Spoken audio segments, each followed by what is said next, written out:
The Thing in the Weeds by William Hope Hodgson. Part 1. This is an extraordinary tale. We had come up from the Cape, and owing to the trades heading us more than usual, we had made some hundreds of miles more westing than I ever did before or since.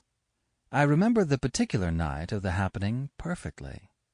I suppose what occurred stamped it solidly into my memory, with 1,000 little details, that in the ordinary way I should never have remembered an hour.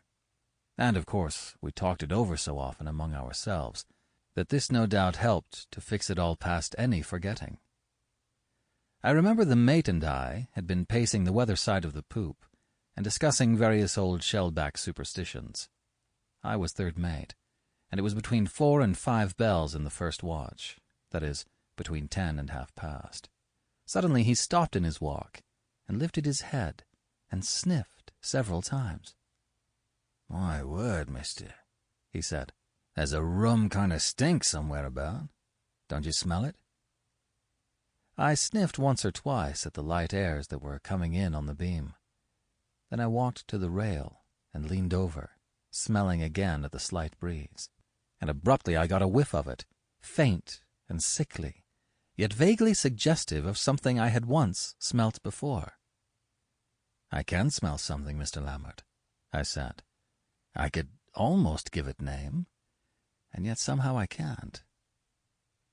I stared away into the dark to windward. "What do you seem to smell?" I asked him. "I can't smell anything now," he replied, coming over and standing beside me. "It's gone again."